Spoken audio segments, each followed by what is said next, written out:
Bom, chegamos à questão número 100, que de fato não é nem um questionamento, né? Quase uma preleção sobre a escala espírita. Escala espírita. Observações preliminares. A classificação dos espíritos se baseia no grau de adiantamento deles, nas qualidades que já adquiriram e nas imperfeições de que ainda terão de despojar-se. Esta classificação, aliás, nada tem de absoluta. Apenas, no seu conjunto, cada categoria apresenta caráter definido. De um grau a outro, a transição é insensível e, nos limites extremos, os matizes se apagam, como nos reinos da natureza, como nas cores do arco-íris, ou também como nos diferentes períodos da vida do homem. Podem, pois, formar-se maior ou menor número de classes, conforme o ponto de vista de onde se considere a questão. Dá-se aqui o que se dá com todos os sistemas de classificação científica, que podem ser mais ou menos completos, mais ou menos racionais, mais ou menos cômodos para a inteligência. Sejam, porém, quais forem, em nada alteram as bases da ciência. Assim, é natural que, inquiridos sobre esse ponto, hajam os espíritos divergido quanto ao número de categorias, sem que isto tenha valor algum.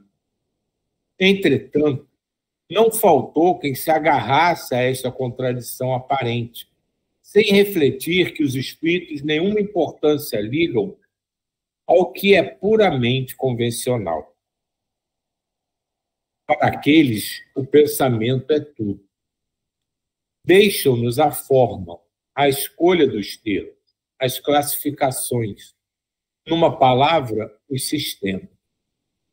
Façamos ainda uma consideração que não se deve jamais perder de vista, a de que entre os espíritos, do mesmo modo que entre os homens, há os muito ignorantes, de maneira que nunca serão demais as cautelas que se tomem contra a tendência a crer que, por serem espíritos, todos devam saber tudo. Qualquer classificação exige método, análise, conhecimento aprofundado do assunto. Ora, no mundo dos espíritos, os que possuem limitados conhecimentos são, como neste mundo, os ignorantes, os inaptos a aprender uma síntese, a formular um sistema. Só muito imperfeitamente percebem ou compreendem uma classificação qualquer. Consideram da primeira categoria todos os espíritos que lhes são superiores, por não poderem apreciar as gradações de saber, de capacidade, de moralidade que os distingue. Como sucede entre nós a um homem rude com relação aos civilizados. Mesmo os que sejam capazes de tal apreciação podem mostrar-se divergentes quanto às particularidades, conforme os pontos de vista em que se acham, sobretudo se se trata de uma divisão que nenhum cunho absoluto apresente. Linneu, Jussieu e Tournefort tiveram cada um o seu método, sem que a botânica houvesse, em consequência, experimentado modificação alguma. É que nenhum deles inventou as plantas, nem seus caracteres. Apenas observaram as analogias, segundo as quais formaram os grupos ou classes. Foi assim que também nós procedemos. Não inventamos os espíritos, nem seus caracteres. Vimos e observamos. Julgamo-los pelas suas palavras e atos, Depois os classificamos pelas semelhanças, baseando-nos em dados que eles próprios nos forneceram. Os espíritos, em geral, admitem três categorias principais, ou três grandes divisões. Na última, a que fica na parte inferior da escala, estão os espíritos imperfeitos, caracterizados pela predominância da matéria sobre o espírito e pela propensão para o mal. Os da segunda se caracterizam pela predominância do espírito sobre a matéria e pelo desejo do bem. São os bons espíritos. A primeira, finalmente, compreende os espíritos puros, os que atingiram o grau supremo da perfeição. Esta divisão não nos pareceu perfeitamente racional e com caracteres bem positivados. Só nos restava pôr em relevo, mediante subdivisões em número suficiente, os principais matizes do conjunto. Foi o que fizemos com o concurso dos espíritos, cujas benévolas instruções jamais nos faltaram. Com o auxílio desse quadro, fácil será determinar-se a ordem, assim como o grau de superioridade ou de inferioridade dos que possam entrar em relações conosco e, por conseguinte, o grau de confiança ou de estima que mereça. É, de certo modo, a chave da ciência espírita, porquanto só ele pode explicar as anomalias que as comunicações apresentam, esclarecendo-nos acerca das desigualdades intelectuais e morais dos espíritos. Faremos, todavia, notar que estes não ficam pertencendo exclusivamente a tal ou tal classe, sendo sempre gradual o processo deles e muitas vezes mais acentuado num sentido do que em outro. Pode acontecer que muitos reúnam em si os caracteres de várias categorias, que seus atos e linguagem tornam possível apreciar. Interessante essas colocações. E levanta, assim, uma coisa que a gente já até meio que discutiu, né? Da infantilidade, né? Da ingenuidade de muitas das perguntas feitas. Porque isso quem está falando não é nenhum espírito. Provavelmente é o próprio Kardec sobre as respostas do espírito sobre o assunto em si. E tudo bem que ele possa ter sido influído também, mas é exatamente o que a gente estava falando até antes, né? Não existe uma forma da gente entender a verdade absoluta, porque a verdade plena, absoluta, imutável, só existe num ser. A gente não precisa dizer quem é, porque todo mundo já sabe. Fora ele, ninguém consegue atingir a perfeição absoluta, a verdade absoluta, nada puramente perfeito absolutamente. E tudo é mostrado para a gente de uma forma que a gente possa entender, possa começar a entender o que nos cerca, o processo em que nós estamos envolvidos, mas que, no fundo, não tem importância. São dados, são colocações meramente didáticas, para que a gente comece a nos entender e a entender o que existe ao nosso redor. E quando ele fala aqui que, de fato, se você for pegar um espírito, vai ver que ele tem características de todas as categorias, é só olhar para si mesmo. Tem dias que você está alegre, tem dias que você está triste, tem dias que você está propenso a ajudar todo mundo, tem dia que você quer matar o primeiro que você encontra na rua. Então, como é que você vai se classificar nessa ou nessa ordem, ou naquela outra, Você tem características de bom, de mal, de perverso, de perfeito. Isso irá nos acompanhar durante toda a nossa existência. Porque o que a gente já vivenciou, já aprendeu, a gente não esquece. A gente pode entender que aquilo, aquela forma de ser, de agir, de pensar, não nos leva a um lugar melhor e cada vez praticar menos aqueles pensamentos. Mas eles não somem, eles não se desintegram da nossa existência. Nada do que a gente foi desaparece. Simplesmente nós entendemos e aprendemos, talvez, a controlar.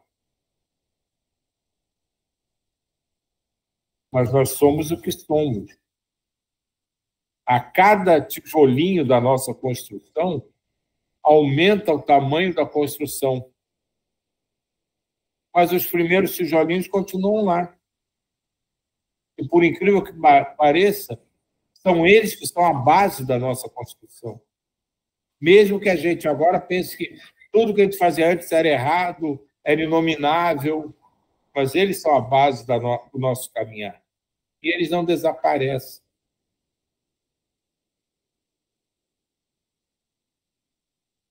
Vamos ver o que o Miramês fala.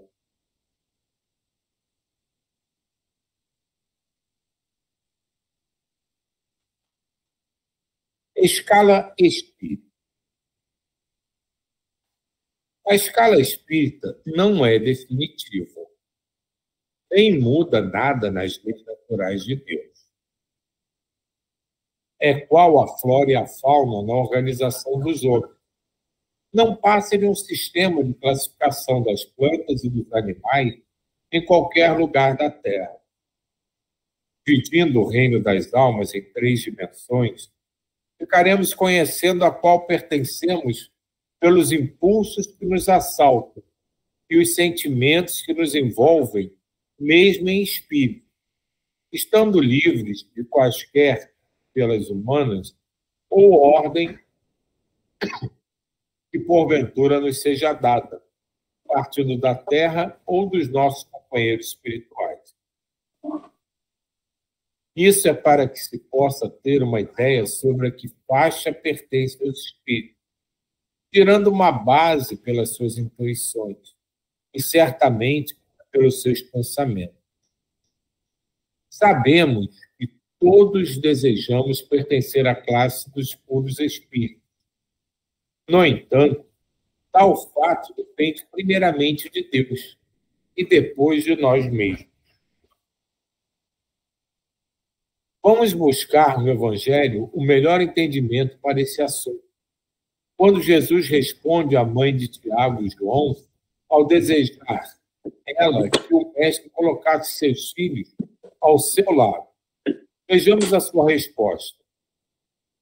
Bebereis o meu cálice, mas assentar-se à minha direita ou à minha esquerda não me compete concedê-lo. É, porém, para aqueles a quem está reservado o meu Pai. Marcos, capítulo 10, versículo 38 a 40.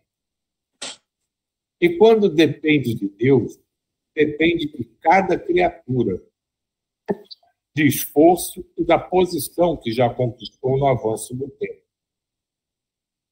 Enquanto esse tempo não chegar, passaremos por todas as provas que nos levam ao despertamento espiritual, ao amadurecimento dos dons espirituais. O que os espíritos puros podem fazer por nós é somente o que eles receberam dos que os antecederam na marcha para a luz.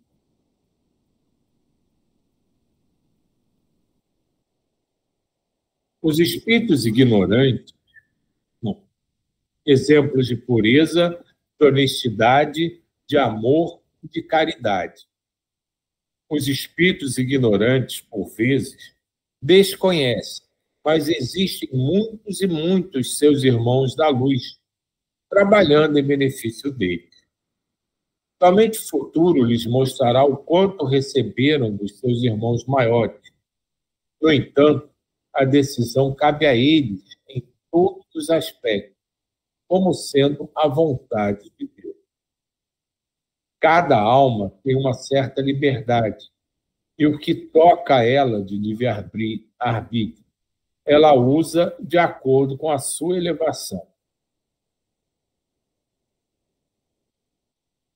Eis aí a escala que funciona dentro da sua escala, lhe dando toda assistência, de modo a compreender a seguir o seu próprio caminho. Somos todos iguais, sabemos disso. Porém, situados em lugares diferentes e com idades variáveis diante do nosso Pai. Somos como frutos da grande árvore, Deus, e como os frutos de uma árvore, não amadurecem de uma só vez, assim são os espíritos, mas nenhum se perde. Como filhos de um pai de amor, não haverá órfão. Novamente falamos em escala espírita, para teres uma ideia e te esforçares no aprimoramento, cultivando todas as virtudes e desenvolvendo todos os dons do saber. O que interessa ao espírito, já consciente da verdade, é se libertar da ignorância, porque onde existe ignorância, existem dor e problemas sem cura. Os espíritos superiores não se incomodam com as classificações dos homens, em nenhuma fase do viver, quer seja na sociedade, política ou mesmo religião. Eles são o que verdadeiramente são. Os inferiores ainda se apegam a velhos tabus, como sendo os de pureza de sangue, raça e preconceito. E, ainda,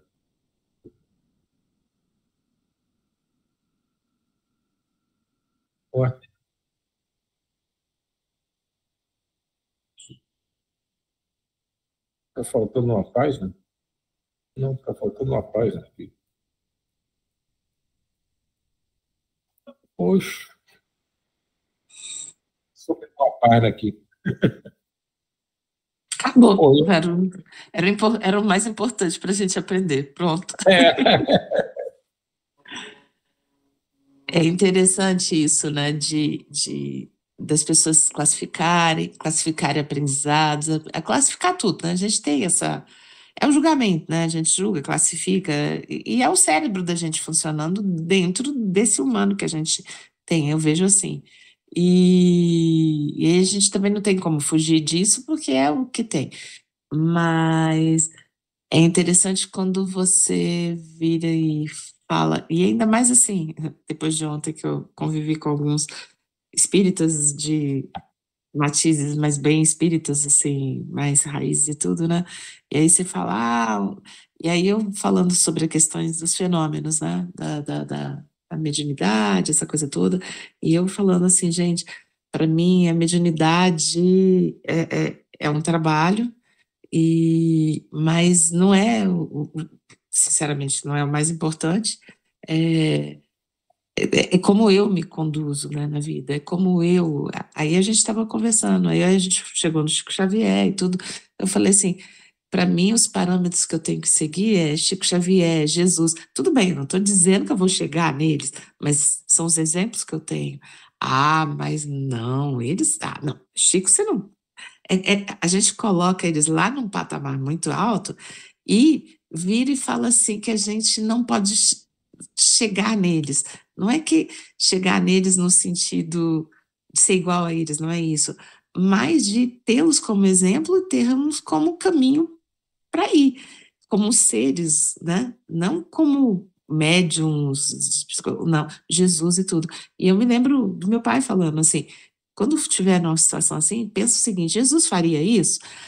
Mas também quer comparar com Jesus? Não é isso. Mas a gente está num momento assim que é tão interessante, né? Que a gente eu vejo assim, não é que me cobrando, não é a cobrança no sentido, me chibatar porque eu não consigo chegar lá, não é isso. É no sentido de que nós estamos aqui para isso, para evoluir, para nessa busca do amor, amar a todos, amar a si mesmo, né? Amar a Deus. Essa não é um mau mandamento? Então tá. Eu até estava vendo aí, falando do Marcos, né? Do Evangelho de Marcos, e eu pensando assim, eu acho que eu tenho que reler o Novo Testamento, porque o que acontece? Eu me lembro que Gandhi falava que se você lesse a Gita, o Novo Testamento, e tinha mais um outro livro lá, sei lá, você já teria lido tudo que é mais importante em termos espirituais do mundo, alguma coisa nesse sentido. E eu vejo que Jesus, ele não complicou muitas coisas, não. A gente é que complicou, né? Por causa da nossa interpretação. Mas o Jesus não complicou muito, não. E as pessoas estão deixando de ver o Evangelho de Jesus, né? Seguir o Evangelho de Jesus, que é o mais próximo da gente, e indo muito para as histórias do Velho Testamento, né?